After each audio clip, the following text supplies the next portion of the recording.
abduhu wa rasuluh amma ba'd. Hadirin teman-teman semuanya yang dirahmati Allah Subhanahu wa taala, alhamdulillah kita bisa bertemu kembali bertatap muka uh, melalui media Zoom. Senang sekali saya bisa bertemu teman-teman semuanya ya. Kalau di bulan September itu ada sekitar 100 ya hadir ya, dan sekarang baru ada 52. Mudah-mudahan nanti teman-teman yang lainnya dapat bergabung. Alhamdulillah pada kesempatan sore hari ini eh, kita bisa bertemu kembali di acara kontribusi alumni ya, yang mana program ini adalah program dari Prodi Ilmu Al-Quran dan Tafsir Fakultas Usuluddin IAI Persis Bandung yang insya Allah diselenggarakan satu kali di setiap bulan. Kalau kita lihat dari eh, link respon bulan kemarin, itu banyak masukan dari teman-teman semuanya untuk sering diadakan acara-acara webinar seperti ini.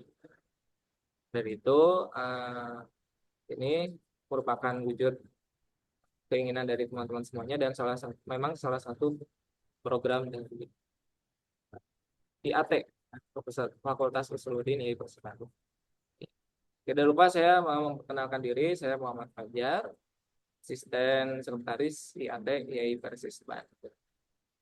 Teman-teman semuanya, baik, bismillahirrahmanirrahim, kita mulai acara ini. Kemudian acara yang selanjutnya ialah sambutan yang akan disampaikan oleh Ketua Prodi Program Studi Ilmu Al-Quran dan Tafsir Fakultas Usuluddin IAI Persis Bandung. Kepada Ibu Mandan Nailin Nadia MA, kami persilakan. Yang kami hormati, yang telah hadir di sini Bapak Dr. Kandidat Dr. Omaruddin Soleh selaku Kaprodi Ilmu Hadis IAI Persis Bandung, Akang Fajar Muhammad Fajar SAG selaku host dalam acara kita sore hari ini, Akang Hanafi Nurdiansyah SAG sebagai pemateri. Kami berterima kasih banyak karena Kang Hanafi ini sudah memberikan banyak kontribusi ya terhadap agenda-agenda prodi. Salah satunya penyediaan link Zoom ini disponsori oleh Kang Hanafi dan kemarin juga ya Kang Fajar ya. Oke. Sallallahu ta'ala fi Qur'anil Karim, a'udzu billahi minasyaitonir rajim. Wa idza hayyitum bi tahiyatin fahayyu bi ahsana minha aw rudduha. Assalamualaikum warahmatullahi wabarakatuh. Waalaikumsalam warahmatullahi Waalaikumsalam warahmatullahi wabarakatuh. Alhamdulillah, nahmaduhu wa nasta'inuhu wa nastaghfiruh wa na'udzu billahi min syururi anfusina wa min sayyiati a'malina. May yahdihillahu fahuwal muhtadi wa may yudlilhu fala tajida lahu waliyyan mursyida. Asyhadu an la ilaha illallah wa asyhadu anna Muhammadan abduhu wa rasuluh la nabiyya ba'dahu. Qala Allah Ta'ala fi Qur'anil Karim, inna anzalnahu Qur'anan Arabiyyan la'allakum ta'qilun. Dalam tafsir Jalaluddin As-Suyuti dan tafsir Jalaluddin Al-Mahalli, kenapa kok frasa ta'qilun itu digunakan dalam ayat kedua surat Yusuf ini? Dia menyampaikan bahwasannya, Quran itu disampaikan dalam bahasa Arab agar orang-orang itu bisa dapat memahaminya dan mengajarkannya pula kepada orang lain. Itulah sebab dan motivasi kenapa Prodi IAT didukung dengan Kang Hanafi Nurdiansyah ini menyelenggarakan webinar dengan tema bahasa Arab sebagai perangkat penafsiran ya. Karena mustahil seseorang itu bisa memaknai Al-Quran, menafsirkan, memahami Al-Quran kalau tidak memiliki miftah atau kunci bahasa itu sendiri. Kalau kita lihat nih, anak IAT ya, anak IAT itu sekitar 98% itu harus bisa bahasa Arab. Nah, makanya nanti yang 2% ini diharapkan bisa menyusul. Webinar ini adalah salah satu fasilitas agar 2% dari teman-teman kita yang lulusan non pesantren ini bisa dapat terbantu untuk memahami bahasa Arab ya. Alhamdulillah, ini adalah kali kedua kontribusi alumni yang diselenggarakan per bulan. Kalau pada bulan lalu Teh Jahira sudah membawakan tentang Asbabun Nuzul. Pada bulan ini, alhamdulillah Kang Hanafi membawakan tentang bahasa Arab sebagai perangkat penafsiran Al-Quran. Imam Ghazali ya dalam tulisannya Fahmul Murad Minal Khitab dalam bukunya Al-Mustafa menyampaikan bahwasannya dalam memahami sebuah teks, pertama-tama haruslah kita memahami bahasa yang digunakan dalam percakapan tersebut atau pembicaraan tersebut. Gitu. Kalau kita itu mau memahami Al-Quran, kita harus tahu dulu bahasanya. Bila terjadi ketidakpahaman, maka perlu dicari petunjuk lain. Nah, petunjuk tersebut bisa berupa kata-kata lain yang semakna, gitu ya, atau logika rasional, bisa juga melalui petunjuk-petunjuk, yaitu isyarat, rumus, rumzu, kode-kode, gerakan-gerakan, konteks sebelum dan sesudah teks itu ada. Bahasa Arab itu adalah kunci pertama. Kunci pertama kita memahami ayat Al-Quran. Harapannya nanti ke depan ya teman-teman dapat lebih giat lagi. Terutama nih nanti sebentar lagi insya Allah mau ada PPM nih, praktik profesi mata kuliah teman-teman semester 6 ya. Semester 6 dan teman semester 7 yang belum pada PPM ini dapat menafsirkan Al-Quran sesuai dengan kaidah-kaidahnya, sesuai dengan perangkat-perangkat yang diikuti. Saya kira cukup. Saya kembalikan kepada Kang Muhammad Fajar selaku Master of Ceremony. Bila hidayah wa taufik. Wassalamualaikum warahmatullahi wabarakatuh. Waalaikumsalam Waalaikumsalam warahmatullahi warahmatullahi wabarakatuh. Terima kasih Ibu Kaprodi yang telah menyampaikan sambutannya. Oke, kemudian teman-teman semuanya, selanjutnya saya akan membacakan CV atau biodata dari pemateri kita pada sore hari.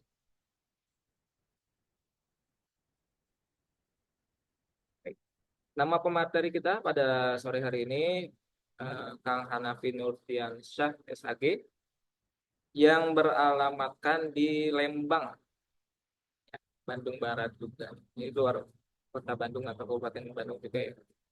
Kalau tidak salah dekat apa, Bosca ya, Kang Hanafi ya, Bosya. Bosca ya. Ya, Kang Hanafi ini lulus dari Mahat Al Imarot ya di sini. Pasti ada ya Mahat Al Imarot tahun 2021 dengan predikat baik. Kemudian eh, melanjutkan ke Institut Agama Islam Pancasila Bandung dengan jurusan Ilmu Al-Quran dan Tafsir, lulus tahun 2023. Kemudian selain latar pendidikan tersebut, beliau juga mengikuti berbagai pelatihan atau kegiatan. Yang pertama menjadi pelatihan manajemen pendidikan. Pelatihan manajemen pendidikan tahun 2023. Kemudian pelatihan metode Mustakili. Ya. Kalau teman-teman tahu Mustakili Arabic Center tahun 2021. Kemudian menjadi instruktur kejuruan hidroponik di BPPB Bandung Barat tahun 2023. Jadi Kang Hanafi ini selain mahir dalam bahasa Arab, beliau juga menjadi praktisi hidroponik. Ya. Kalau teman-teman tahu hidroponik kan ya, tanaman yang kalau tidak salah bebas hama apa begitulah ya. Jadi Kang Hanafi ini merupakan instrukturnya, instruktur kejuruan hidroponik. Hidroponik. Kemudian riwayat pekerjaan sekarang itu menjadi manajer program dan pengajar di Bandung Arabic Center atau BAC tahun 2019 sampai sekarang. Tuh. Baik, teman-teman semuanya, tanpa berlama-lama lagi, silakan kepada pemateri yang akan menyampaikan tentang bahasa Arab sebagai perangkat penafsiran Al-Quran yang akan disampaikan oleh Kang Hanafi Nurdiansyah SAG. Kepadanya kami persilakan. Ya, Bismillah. Suaranya jelas, Kang Fajar? Jelas, jelas. Jelas ya. Ya, Bismillah. Innal hamdalillah nahmaduhu wa nasta'inuhu wa nastaghfiruh wa na'udzu billahi min syururi anfusina wa min sayyiati a'malina. Man yahdihillahu fala mudhillalah wa man yudlil fala hadiyalah. Asyhadu an la ilaha illallah wahdahu la syarikalah wa asyhadu anna Muhammadan abduhu wa rasuluh alladzi la nabiyya ba'dah. Amma ba'd. Tip, alhamdulillah, alhamdulillah hari ini saya diberikan kesempatan oleh Kang Fajar sebelumnya dan Ibu Bana sebagai pengisi ya di materi hari ini. Saya ucapkan jazakallahu khairan. Mudah-mudahan apa yang disampaikan hari ini bermanfaat buat teman-teman semua. Dan memang sebenarnya eh, tema bahasa Arab ini tema yang sudah banyak mungkin ya teman-teman semua dapatkan baik di kampus ataupun di luar ataupun mungkin sebelumnya sekolah dan sebagainya. Nah, di sini sebenarnya yang disampaikan sekilas saja tentang bagaimana Al-Quran itu mesti kita pahami ya. Nah, kewajiban untuk memahami ini mesti ada wasilah untuk bisa memahaminya. Yang pertama dan yang paling utama adalah bahasa Arab, teman-teman semua ya. Gitu. Baik, mungkin sebagai pendahuluan, teman-teman semua.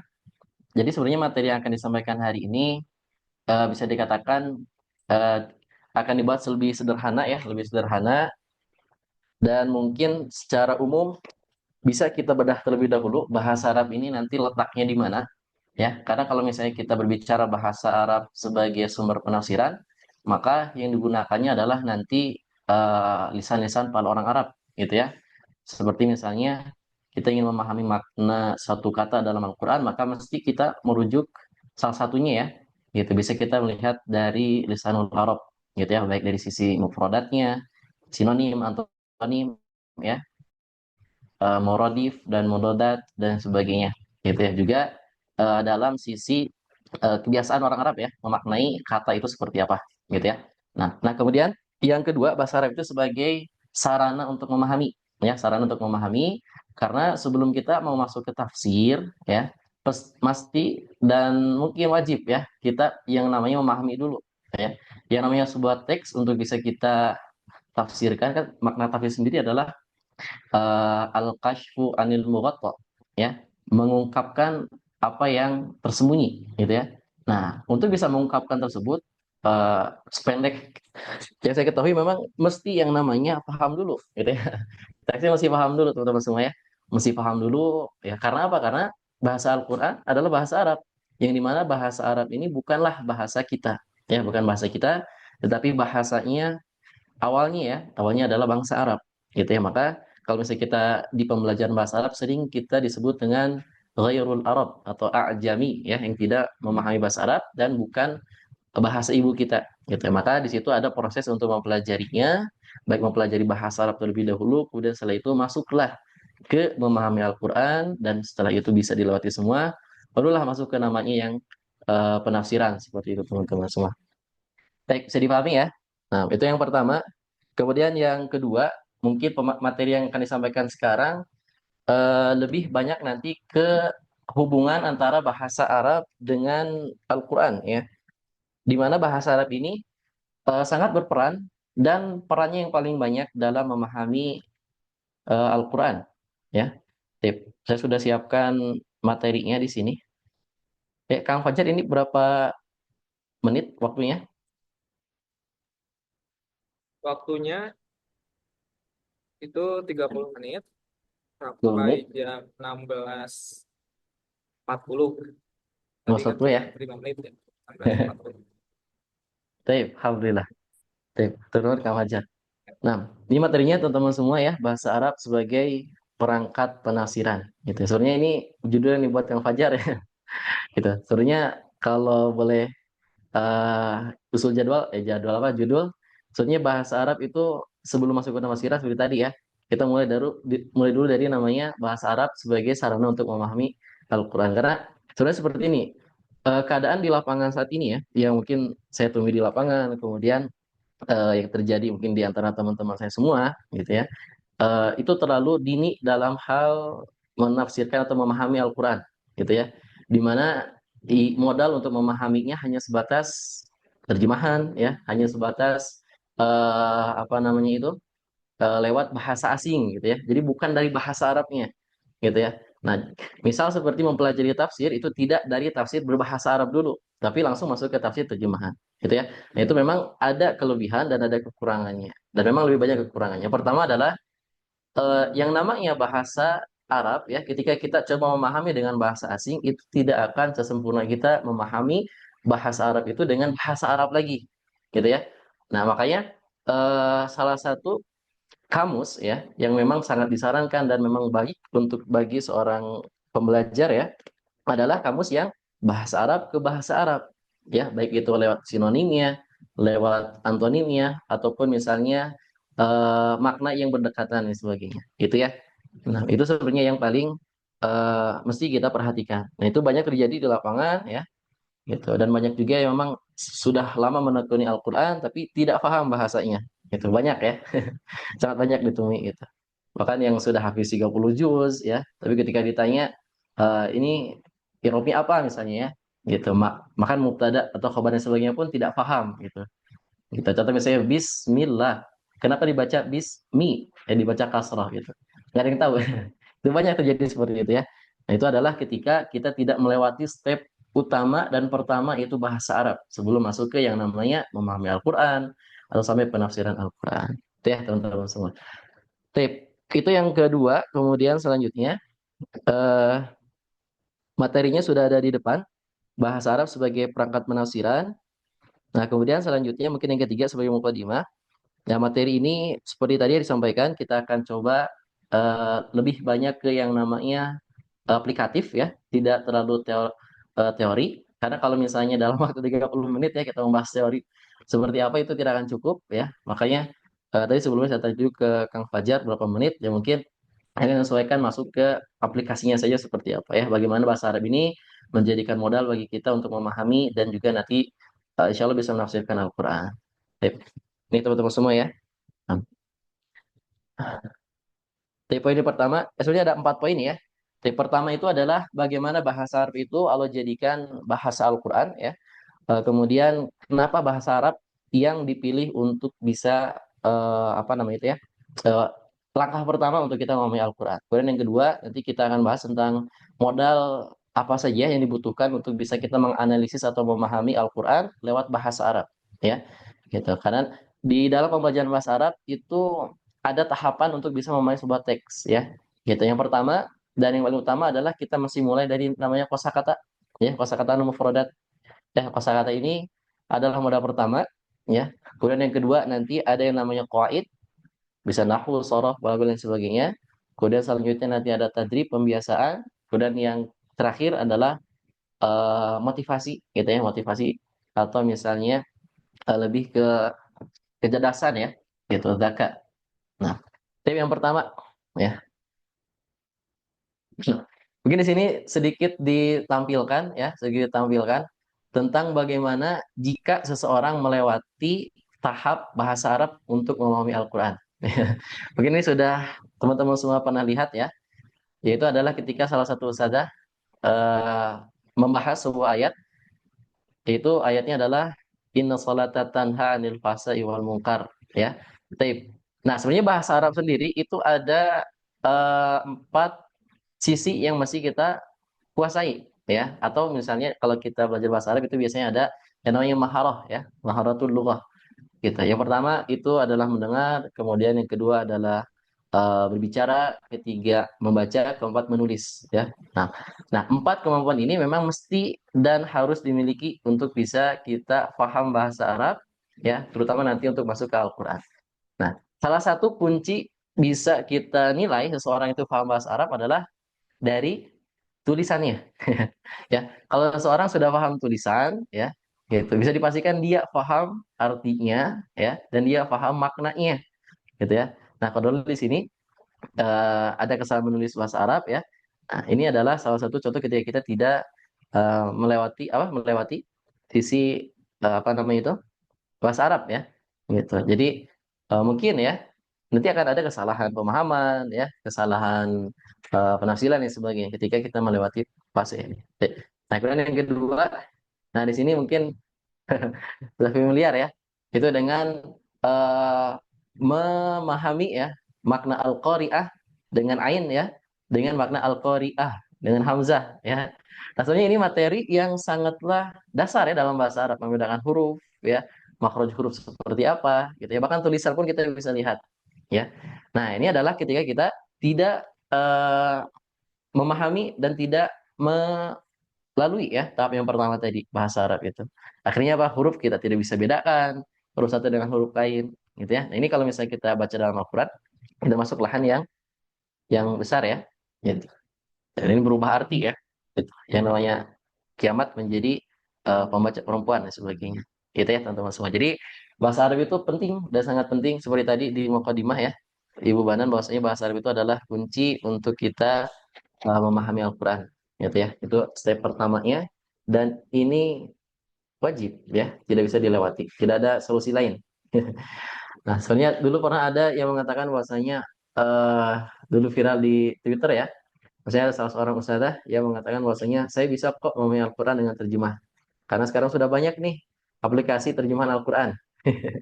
Gitu kan, itu rame ya, gitu orang-orang yang sudah belajar bahasa Arab puluhan tahun ya, belajar Al-Quran puluhan tahun heran melihat perkataan ini gitu ya dilontarkan oleh seorang influencer ya yang diusadahkan gitu. Dan itu sebenarnya entah apa alasannya sehingga mengesampingkan bahasa Arab gitu ya. Oke teman-teman semua ya. Nah, ini mungkin ya salah satu kenapa kita mesti belajar bahasa Arab sebelum kita masuk ke yang namanya memahami Al-Quran. Nah, kemudian yang kedua adalah bahwasanya bahasa Arab itu adalah bahasa Al-Quran. Ya, Al-Quran itu diturunkan dengan bahasa Arab.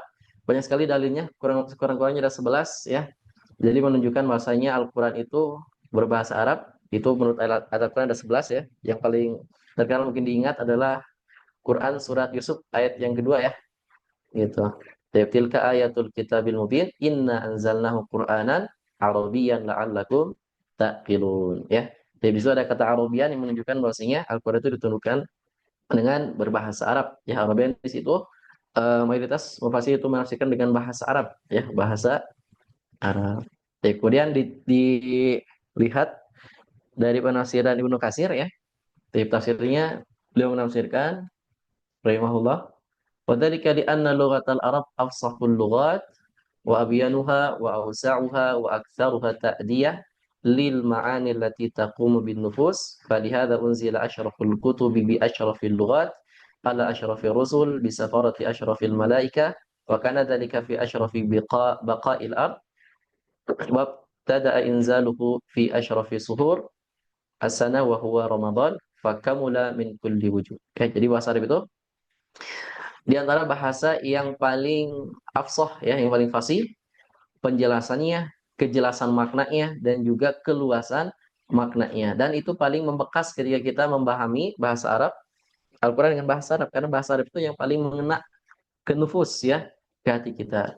Oleh karena itu maka kitab yang paling mulia yaitu Al-Qur'an Al-Karim diturunkan dengan bahasa ini. Bi asyrafil lughat ala asyrafir rusul. Ya, kepada Rasul yang paling mulia Khatamul Anbiyin Muhammad SAW dengan perantara malaikat Jibril ya, yaitu asyraful malaikah Jibril alaihissalam, kemudian diturunkan di daerah yang termulia yaitu tanah Arab ya. Gitu. Kemudian diturunkan juga di bulan yang sangat mulia juga yaitu adalah bulan Ramadan ya. Maka seluruh yang berkaitan dengan Al-Qur'an itu adalah mulia ya dari berbagai sisi. Wa kumula min kulli wujuh. Itu ya semua ya. Baik, teman-teman semua. Jadi bahasa Arab ini dipilih karena apa? Karena adalah afsahul lughat. Sebenarnya itu ya. Kunci yang pertamanya adalah afsahu al-lughat ya. Jadi, karena bahasa Arab adalah bahasa yang kosakatanya sangat banyak ya, meskipun tidak ada yang lebih banyak dari bahasa Arab kosakatanya ya. Seperti misalnya bahasa eh, lupa lagi ya, ada bahasa yang lebih banyak ada ya, tapi di sini adalah yang paling afsah, yang paling fasih ya. Apanya? Penjelasannya dan keluasan maknanya. Gitu. Baik, nah, nanti kita akan bahas ya keluasan makna ini bagaimana implikasinya terhadap Al-Qur'an ya. Misal seperti ada satu kata dalam Al-Qur'an tapi memiliki banyak makna ya. Contohnya misalnya kata ummah, ya. Kata ummah dalam Al-Qur'an itu memiliki banyak makna meskipun tulisannya sama ummah, terletak dalam ayat yang berbeda, itu bisa berbeda maknanya. Gitu ya. Nah, jadi satu ayat saja atau satu kata dalam bahasa Arab itu bisa memiliki banyak makna. Karena itu Ibnu Katsir menafsirkan di sini wa ausa'uha ya, keluasan makna. Baik, kemudian selanjutnya ya, di sini sebenarnya akan dibahas sedikit tentang karakteristik bahasa Arab ya. Nah, jadi bahasa Arab itu seperti apa ya, sehingga bahasa Arab ini kalau pilih sebagai bahasa Al-Qur'an ya, atau memang di sini sebenarnya dijelaskan akan tentang bahasa Arab ini ya dengan karakteristik khususnya itu bisa menampilkan pemahaman bahasa Arab itu Al-Qur'an yang sangat sangat luas gitu ya. Tip. Nah, apa saja karakteristik bahasa Arab? Nah, karakteristik bahasa Arab sebagai berikut. Nah, yang pertama bahasa Arab itu punya yang namanya harokat ya, teman-teman semua. Jadi bahasa Arab itu punya yang namanya harokat, yang mana harokat ini ketika satu kata ya hurufnya sama semua, tapi ketika kita berikan harokat yang berbeda, beda juga maknanya. Bisa berubah maknanya, bisa berubah kedudukannya ya, i'rabnya, ataupun bisa berubah makna secara keseluruhan. Gitu ya. Tapi kemudian yang kedua adanya makhraj atau cara pengucapan huruf ya, seperti tadi ya. Kalau misalnya kita tidak memahami yang namanya makhrajul Quran ya, makhraj huruf al-Arabiyah ya, seperti misalnya pengucapan al-Qari'ah menjadi al-Qari'ah ya. Jadi sebenarnya seperti tadi ya, memahami Al-Qur'an atau memahami bahasa Arab mesti kita paham keempat maharoh tadi. Membaca, menulis, mendengar sampai bagaimana cara kita membicarakan bahasa itu, gitu ya. Nah, kemudian yang ketiga adanya tanda panjang dan pendek. Jadi bahasa Arab itu adalah bahasa yang punya tanda panjang dan tanda pendek ya. Nah, tanda panjang dan pendek ini nanti bisa mengakibatkan perbedaan makna juga. Gitu ya. Nah, ini implikasinya banyak dalam Al-Qur'an ya. Ketika kita bacanya panjang seperti apa, baca pendek seperti apa, meskipun katanya yang sama gitu ya. Seperti yang saya kata Malik ya di surat An-Nas dibaca panjang, tapi Malik dalam Al-Fatihah dibaca pendek gitu ya. Nah, kalau misalnya kita tidak memahami mana panjang mana pendek ya, gitu. Nanti kita tidak akan menemukan makna di balik perbedaan itu. Gitu ya, teman-teman semua ya. Yang keempat, satu kata memiliki banyak makna. Ini sudah pasti bahasa Arab karena tadi seperti yang tafsirkan Ibnu Katsir, ya, wa ausa'uha al-lughat, ya. Jadi bahasa itu yang paling luas maknanya ya. Setiap kata itu memiliki banyak makna paling luas, gitu. Kemudian yang kelima, ini tentang al-huruf al-muta'alliqat, ya. Jadi dalam bahasa Arab itu ada yang namanya satu katanya sama ya. Misalnya ada 5 kata atau 5 ayat dengan kata kerja misalnya, kata kerja sama. Tetapi huruf setelahnya, huruf jar misalnya, itu berbeda. Biasanya ini untuk fiil yang lazim ya, yang membutuhkan kata bantu berupa huruf jar. Nah, itu biasanya dan seringnya memiliki perbedaan makna, gitu ya. Jadi, seperti misalnya kalau kita lihat di hadis arba'in ya, ada di hadis yang ke apa kalau tidak salah ya, Al-Qur'an hujjatun laka au alaika ya. Sebenarnya kata hujjah itu sama ya, tetapi kata setelahnya ada laka dan alaika. Nah, itu maknanya berbeda ya. Nah, ketika kita tidak memahami bahasa Arab ya dan materi tentang al-huruf al-muta'alliqat tadi, kita tidak bisa tuh membedakan yang pertama Al-Qur'an itu sebagai hujjah, laka, alaika itu seperti apa ya. Nah, itu kita bisa pahami hanya dengan satu cara, yaitu belajar bahasa Arab ya sampai kita menemukan arti dan makna kata tersebut. Jadi ya teman-teman semua ya. Yang keenam adalah bentuk jamak ya. Bahasa Arab itu memiliki bentuk jamak. Dan kadang satu kata memiliki banyak bentuk jamak. ya. Dan misalnya bentuk jamak ini dengan jamak yang lain itu maknanya beda. Gitu nanti ada contohnya. Kemudian yang terakhir adalah satu huruf bisa memiliki banyak makna. Huruf ya kalau tadi kata di sini, sini satu huruf saja bisa memiliki makna. Gitu ya teman-teman semua ya. Nah, kemudian yang pertama kita bahas cepat saja ya. Nah, ini perbedaan harokat ya. Di sebagai contoh saja ada sebuah eh, kata dalam bahasa Arab yang kalau kita perhatikan harokatnya beda tapi memiliki kata huruf yang sama tapi beda arti ya. Seperti misalnya kata kabaro, kabiro dan kaburo ya. Ketiga fiil ini hanya beda dalam harokat di ain fiilnya tapi memiliki makna yang beda ya. Kabaro itu lebih tua, kabiro menjadi tua dan kaburo itu besar. Gitu ya. Al-ulu fil qadri ya, fil qadar. Kaburo itu ya. Kalau kabiro adalah al-ulu fisin ya.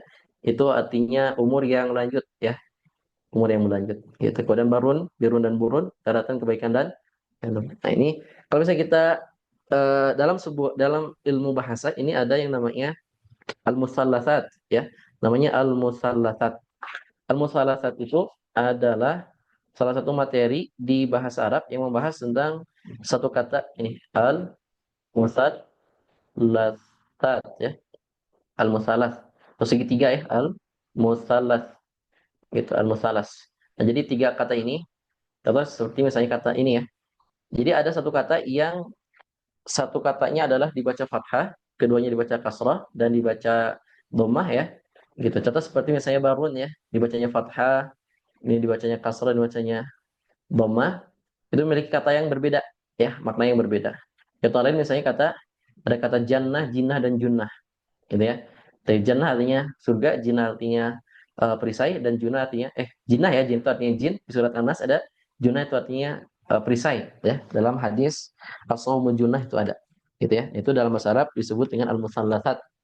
Ini dipopulerkan oleh Kutrub ya. Kutrub itu muridnya Sibaweh ya. Kutrub itu muridnya Sibaweh.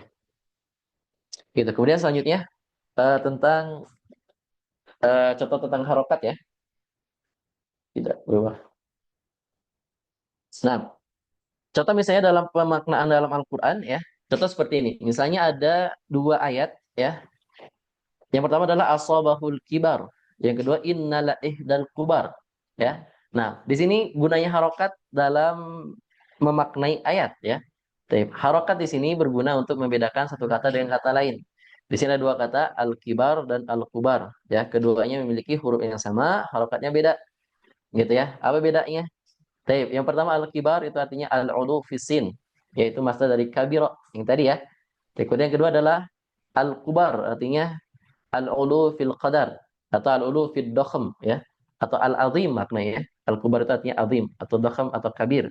Gitu. Itu jamak dari kata kubro dan masdar dari kata kaburo.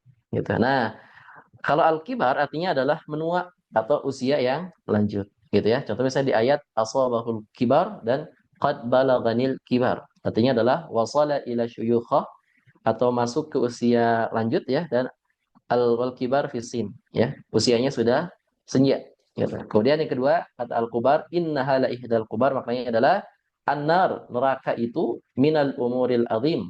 Ya minal azam ya.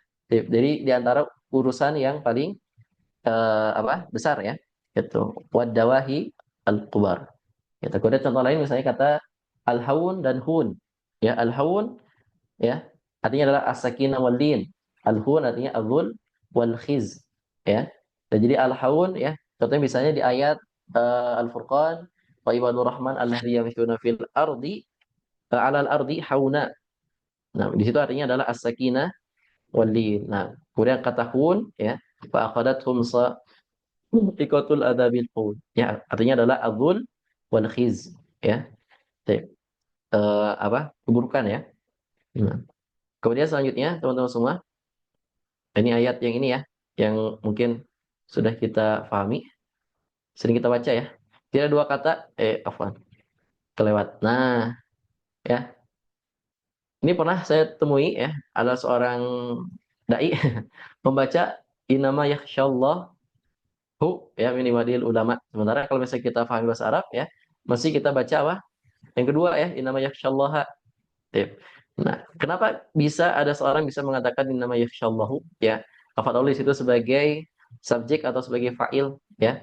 Dari kata takut bahwasanya dari di sini maknanya menjadi Allah takut kepada ulama, yang mestinya kita bacanya adalah ulama dibacanya u atau dhammah sebagai alamat dari rafa untuk menunjukkan fa'il, dan lafaz Allahnya dibaca fathah mansub sebagai maf'ul ya gitu. Nah, jadi maknanya yang semestinya ulama itu takut kepada Allah malah menjadi Allah takut kepada ulama gitu ya. Biasanya kesalahan yang fatal, tetapi banyak orang yang tidak sadar ya. Karena apa? Karena menyelewatkan bahasa Arab ya dalam memahami sebuah ayat gitu. Ada yang membaca seperti itu, ada.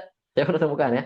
Gitu, salah seorang ustadz ya, tapi ustadz bukan ustadz kota tapi ustadz kampung ya. Gitu, yang membaca seperti itu. Ya, akhirnya apa? Ketika kita tidak memahami bahasa Arab dari awal, ya, akhirnya ketika kita mesti terjun ke lapangan sebagai seorang dai itu banyak kesalahan gitu ya. Nah, artinya adalah sungguhnya di antara hamba Allah yang takut kepada Allah hanyalah para ulama ya, di Fatir ayat 28. Kemudian yang kedua itu tentang makhraj ya, yaitu makhraj dalam Al-Qur'an dalam bahasa Arab itu sangat berpengaruh ya dalam pemaknaan, karena satu kata memiliki makhraj yang sama tetapi kata yang berbeda. Di contoh kata ya, sebelum nanti masuk ke contoh di dalam Al-Qur'an gitu ya. Misalnya kata syafa'ah dan safa'ah, shin dan sin. Ya, kalau kita tidak bisa membedakan makhraj keduanya, maknanya berbeda. Syafa'ah pertolongan, safa'ah tempelengan ya.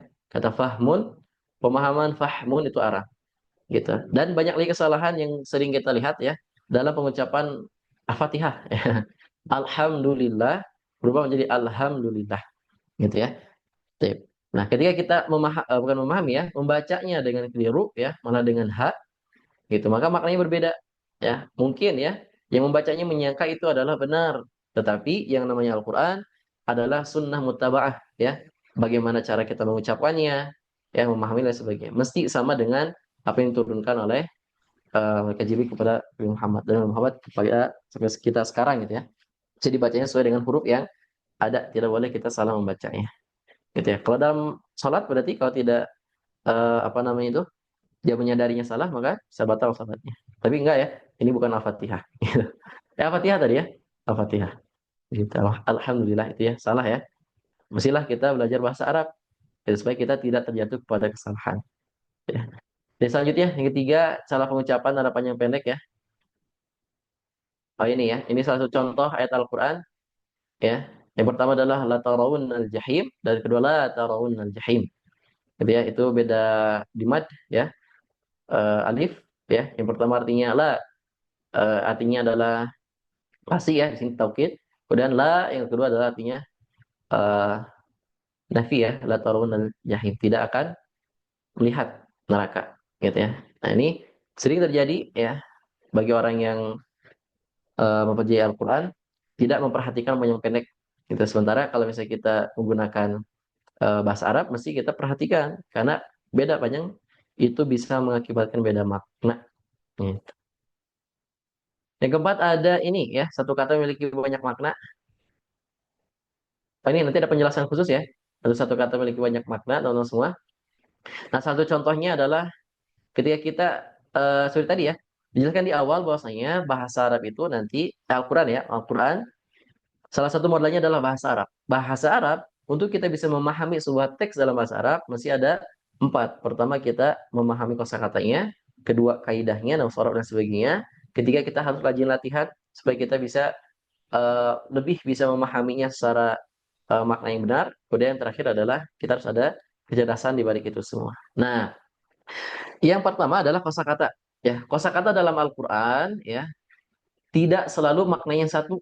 Ya, tidak selalu maknanya satu. Bahkan huruf saja, misalnya huruf huruf ma dari beberapa ayat itu bermakna pertanyaan ya. Di beberapa ayat lain bermakna sebagai seperti sebagai masdariyah dan sebagainya gitu ya. Itu hanya satu huruf saja, apalagi sampai satu kosakata ya. Contoh di sini adalah kata rahmah dalam bahasa Arab sekurang-kurangnya ada empat makna ya. Pertama misalnya di ayat surah Asy-Syura 8 bermakna agama Islam. Yang kedua bermakna Al-Quran itu ada di surat Yunus ayat 58 ya. Qul bi fadlillahi wa bi rahmati.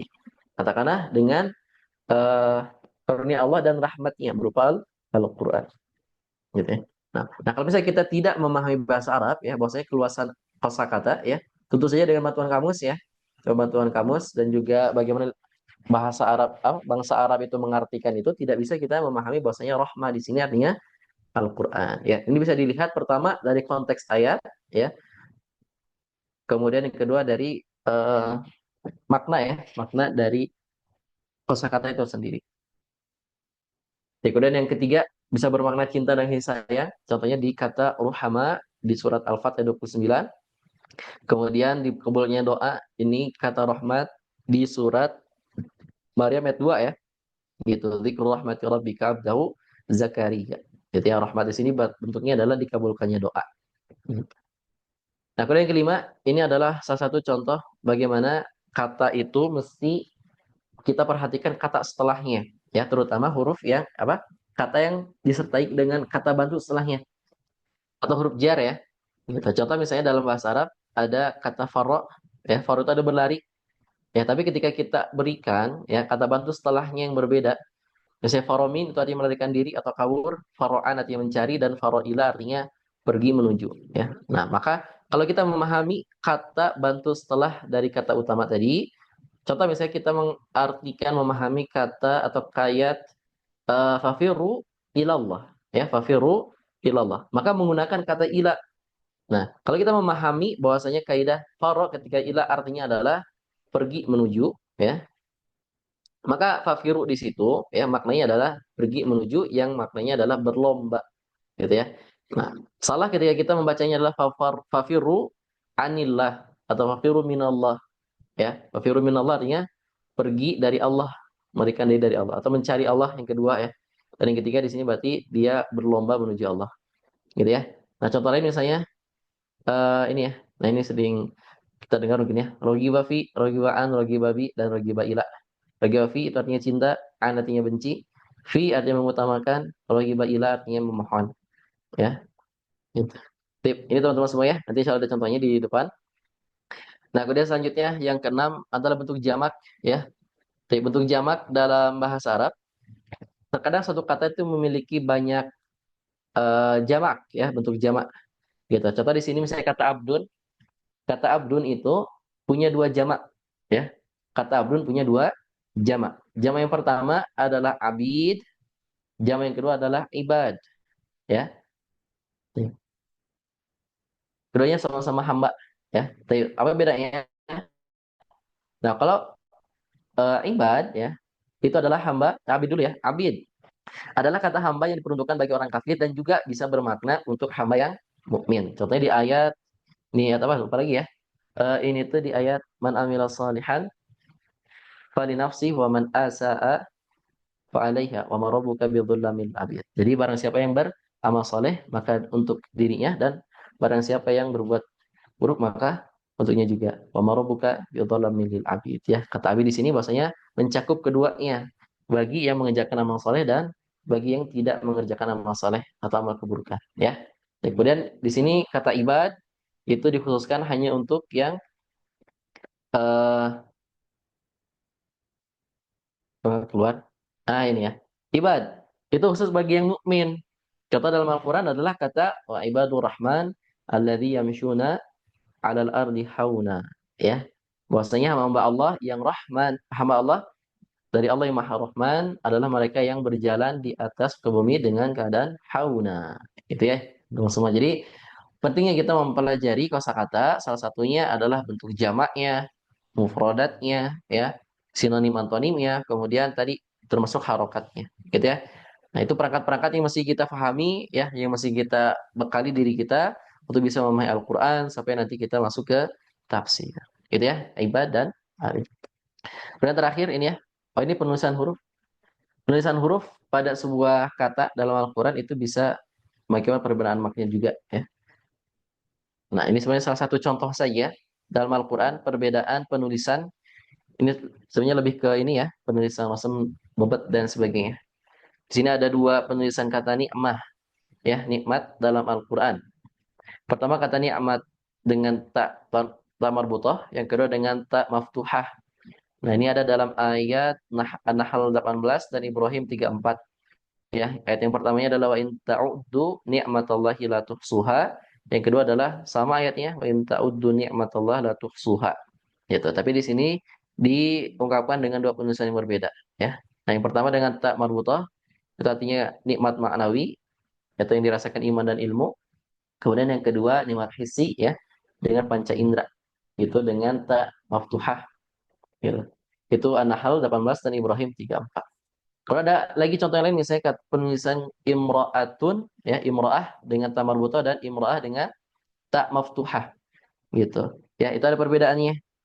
Nah, kalau tidak salah yang imra'atun dengan ta maftuhah itu biasanya disebutkan istrinya, suaminya, ya. Dan juga itu menurut beberapa ahli bahwa itu yang kafir, ya, gitu. Sementara untuk imra'ah dengan ta marbutah itu mukmin, ya, mukminah, seperti itu. Dan banyak lagi perbedaannya. Contoh seperti misalnya penulisan tadi, ya, Malik dan Malik itu berbeda, ya, itu bisa mengakibatkan perbedaan makna juga. Oke, kemudian selanjutnya, tentang kosakata, ya, kosakata. Nah, tentang kosakata ini lebih mesti kita pelajari dan mesti kita pahami, dan ini adalah modal yang paling utama bagi kita untuk bisa memahami Al-Quran, ya. Oke. Contoh misalnya,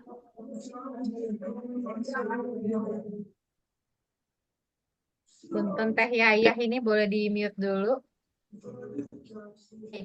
Yayah oke, Rokayah. berapa menit lagi? Pak Kang Fajar, 3 menit lagi, Insya Allah, ya. Ini masih Ya, banyak, ya, silakan. Nah, tiga contohnya. menit lagi. Oke, lagi, ya. Jadi di sini contoh saja, teman-teman semua, ya. Gitu bagaimana kosakata itu bisa kita sebagai modal, ya, sebagai modal kita untuk bisa memahami Al-Quran. Contoh di sini kata ummah, ya. Tapi kata ummah dalam bahasa Arab, ya, itu memiliki makna sekurang-kurangnya ada 4. Ya, pertama bermakna jamaah, artinya sekumpulan orang. Yang kedua adalah ad-din wa tariqah, ya, agama atau kepercayaan. Kemudian al-muddah minaz zaman, ya, masa atau waktu. Kemudian yang keempat maknanya adalah al-imam al-muqtada bih, ya, atau imam yang diikuti. Kita contohnya misalnya kata jamaah, kalau tidak salah di sini ada artinya. Bentar. Nah, ini, ya. Contoh misalnya ayat yang ummah tapi maknanya jamaah, yaitu surat Al-Qasas ayat 23. Ya, walamma warada ma'a Madyana wajada alaihi ummatan minan nas. Ya, kata ummah di situ artinya adalah sekumpulan orang. Ya, ketika sampai di sumber air negeri Madian, dia menjumpai di sana sekumpulan orang. Ya, kemudian yang kedua ad-din wa tariqah, agama dan kepercayaan dalam ayat Az-Zukhruf ayat 22. Bal qalu inna wajadna aba'ana ala ummah wa inna ala atharihim muhtadun. Ya, bahwa mereka berkata sesungguhnya kami telah mendapati nenek moyang kami menganut sesuatu agama dan kami hanya mengikuti jejak mereka. Ya, kata ummah di sini artinya terdahulu, terdahulu, dan yang diambil adalah agama dan kepercayaannya. Gitu, ya. Kemudian al-muddah minaz zaman, ya, dalam surat Yusuf 45, ya, wadda ada ummah, ya, ummah di sini maknanya adalah masa atau waktu, ya, gitu.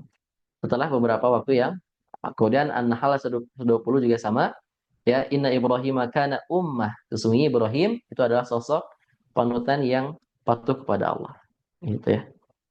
Oke, oke, selanjutnya sebenarnya masih ada, ya. Jadi misalnya bagaimana pemahaman kita terhadap kata nazar. Nazar ini bisa bermakna ru'yah, al-intidhar, at-tafakkur, dan ar-rahmah. Gitu, ya. Ya. Dan ada penjelasannya, ya. Oke, cukup, ya, Kang Fajar, ya. Iya. Sebenarnya masih banyak, ya. Atau mungkin nanti bisa dibaca saja teman-teman semua, ya. Gitu. Nah, ini memang saya sendiri lebih ke aplikatifnya, ya. Karena kalau dalam sisi teorinya itu akan lebih panjang lagi, ya. Karena waktu terbatas, mungkin dikembalikan ke Kang Fajar. Sampai sini, ya. Nah, sebenarnya di sini setelah ini, ya, setelah kosakata nanti ada bagaimana nahwu dan sorof itu bisa kita gunakan untuk memahami Al-Quran. Dan mesti kita punya yang namanya nahwu dan sorof atau qaid, ya. Itu.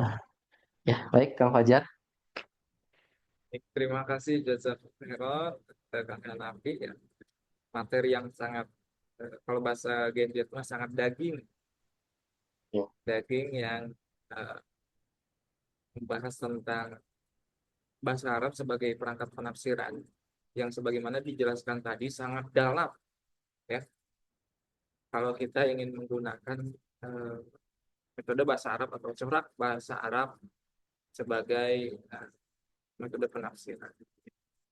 Bahkan tadi diangkat juga tentang viral ya, seorang dai bahkan di TV itu salah dalam menulis dan membacakan. Maka itu sangat berkonsekuensi sekali terhadap terjemah bahkan penafsiran. Itu ya tentang pentingnya bahasa Arab sebagai perangkat penafsiran.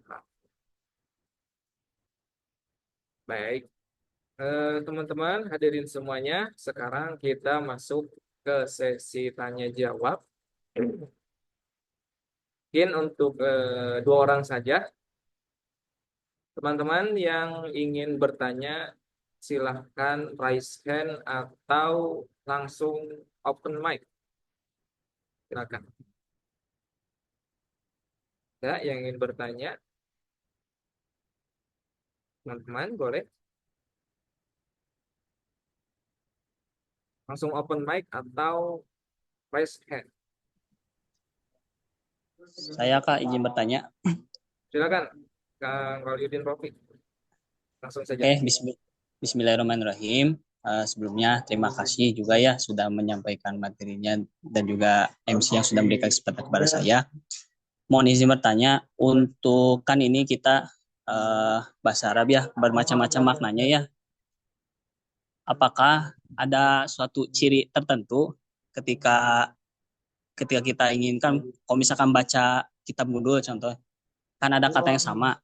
Bagaimana kita bisa mengetahui itu tuh kayak misalkan tadi kan umat artinya ada yang pemimpin, ada yang memang sekumpulan orang. Nah, itu bagaimana cara bisa membedakan itu? Apakah ada ciri tersendiri atau seperti apa? Nah, demikian. Terima kasih. Baik, silakan langsung bisa dijawab saja, Kang Hanafi, tentang bagaimana cara mengidentifikasi suatu kata dalam sebuah kalimat supaya menjadi maksud daripada penulisnya seperti kurang lebih. Silakan. Ya, baik. Jazakallahu khairan. Tadi Pak Liyudin ya. Nah, sebenarnya untuk bisa membedakan satu makna ya, itu sebenarnya hasil dari tafsir ya. Tadi kata ummah sendiri ya, salah satu misalnya maknanya jamaah dan sebagainya. Dan yang pertama itu adalah hasil dari tafsir ya, hasil dari tafsir. Nah, hasil dari tafsir ini ya, memang yang pertama dari bahasa terlebih dahulu ya. Bahwasanya kata ummah sendiri ya, eh memang makna awalnya adalah jamaah ya, sekumpulan orang. Nah, untuk bisa menggali makna lainnya itu adalah diambil dari penafsiran seperti itu. Nah, kalau alam misalnya ya, mungkin Ibu Manan kemudian yang lainnya bisa menjawab dan melengkapi itu. Oke, jadi izin menambahkan sedikit ya. Ini terkait dengan apa yang saya sampaikan, metode yang diajarkan, metode penafsiran memahami sebuah teks yang diajarkan oleh eh, Imam Ghazali ya dalam kitabnya Al-Mustafa, Fahmul Murad Minal Khitab. Caranya seperti apa itu untuk membedakan gitu. Bagi kalau misalnya kita mengimplementasikannya di baca-baca kitab nih, kitab gundul misalnya. Salah satunya menggunakan isyarat. Isyarat, ada isyarat apa di situ? Ada tanda-tanda apa? Ada harf apa? Gitu. Ada harf apa? Kode-kode, rumus. Tadi kan disampaikan juga kan, rogiba fi, rogiba ila itu adalah salah satu indikator untuk membedakan makna sebuah kata. Gitu ya. Terus jangan lupa konteks sebelum dan sesudahnya. Di sebelumnya tuh dia lagi ngomongin apa. Dan setelah teks itu ngomongin apa. Itu adalah eh, salah satu cara membedakan satu kata yang sama dengan makna yang berbeda. Ini memang harus praktek ya, Kang Hanafi ya. Barangkali ada contoh nggak dari Kang Wali? Contoh katanya.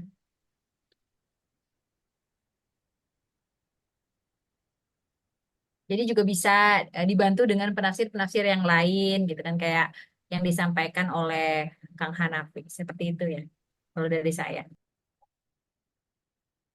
Bagaimana, Kang Wahyudin Rofi? Apakah sudah terjawab? Insya Allah lah cukup. Terima kasih.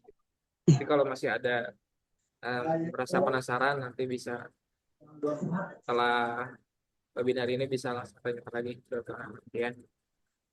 Siap. Insya Allah. Kemudian satu penanya lagi ada? Baik, Bismillahirrahmanirrahim. Izin bertanya. Silakan Kang Irfan.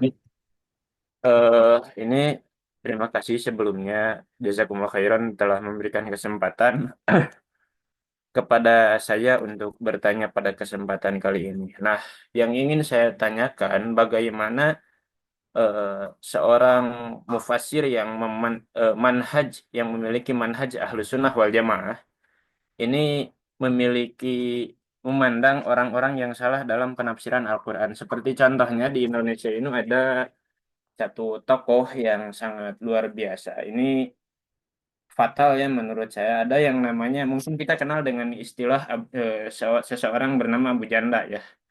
Abu Janda ini sering menyandingkan Al-Quran dengan firman kitab lain gitu kan. Itu bagaimana seorang ulama Ahlus Sunnah memandang orang tersebut gitu. Terima kasih. Baik, jadi pertanyaannya bagaimana ulama Ahlussunnah memandang orang seperti Abu Janda gitu ya, yang menafsirkan Al-Quran dengan kitab agama lain. Begitu ya, tadi Kang Arifan. Nah, nah, Kak. Insya Allah.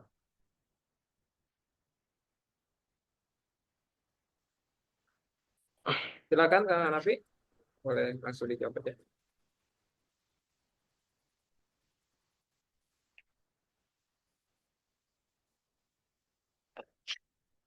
Tes suaranya jelas? Jelas jelas. Ada ya? Nah, sebenarnya itu itu eh, apa ya? Bukan ranah saya sebenarnya untuk menilai ya bagaimana kita menyikapi penafsiran seperti itu gitu ya.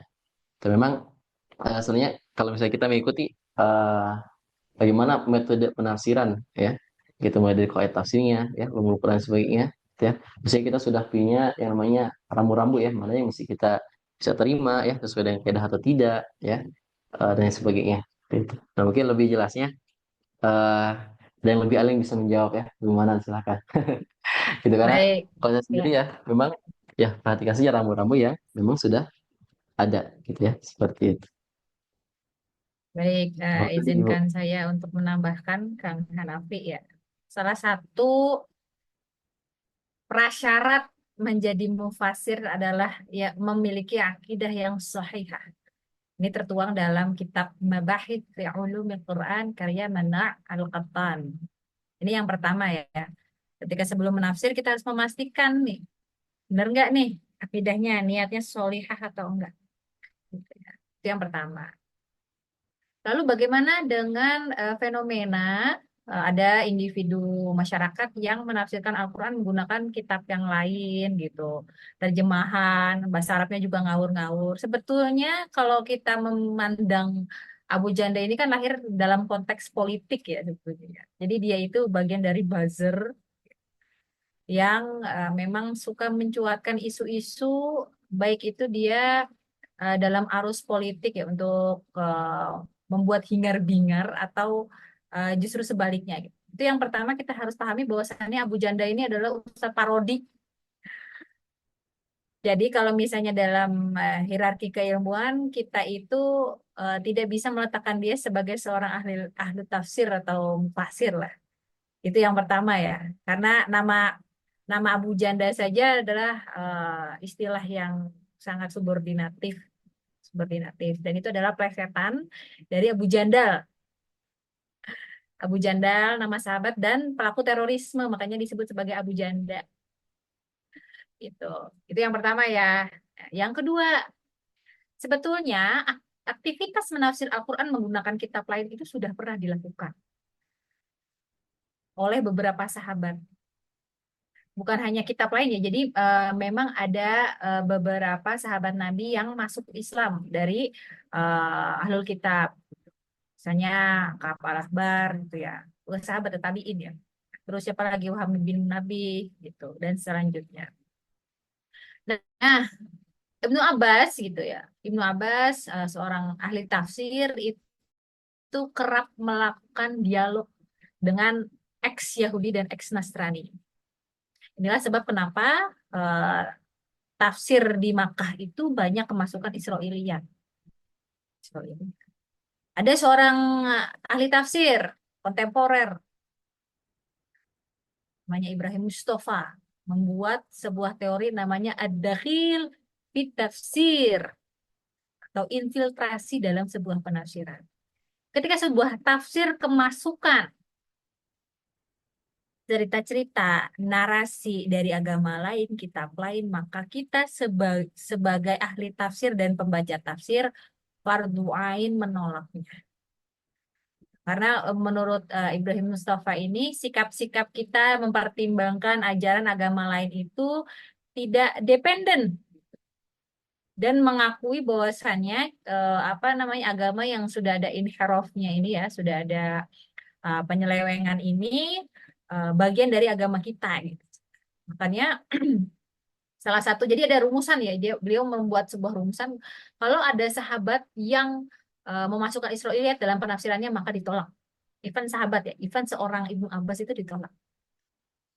Apalagi ini Ibnu Abbas ya, apalagi seorang Abu Janda yang sebetulnya dia ustaz parodi, yang sebetulnya nggak pantas nih misalnya kita undang di sini gitu, kita jadikan sebagai keynote speaker itu nggak pantas karena ya lagi-lagi beliau adalah ustaz parodi yang muncul dalam hingar-bingar politik itu ya. Jadi kalau bagaimana pandangan ulama ahlus sunnah, ini Ibrahim Mustafa ini guru besar ilmu tafsir dan insya Allah Sunni juga ya di Al Azhar Kairo memandang bahwasanya even sahabat saja ya seorang sahabat ketika membawa Israiliyat dalam penafsiran itu wajib tolak apalagi Abu Janda. Ya silahkan dikonklusikan sendiri. Nah, sekian tambahannya Kang Hanafi, mangga. Baik, terima kasih. Terima kasih Bu Jazakumullah khairan sama Kang Hanafi. Barangkali Pak Jazakallahu khairan. Dede mungkin ada tambahan. Pak Dede mikrofonnya kayaknya nggak kedengeran kan? Oh, begitu. Ya. Oke, kalau begitu untuk para peserta semuanya boleh melihat kolom chat ya. Di situ ada link untuk quiz dan sertifikat. Ya, jadi setelah mengisi quiz nanti langsung dialihkan ke kolom sertifikat. Gitu.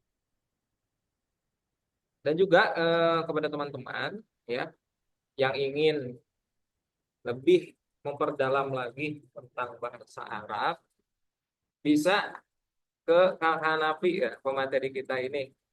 Beliau ini merupakan manajer di lembaga Bandung Arabic Center, yaitu lembaga yang menaungi bagi orang-orang yang ingin belajar bahasa.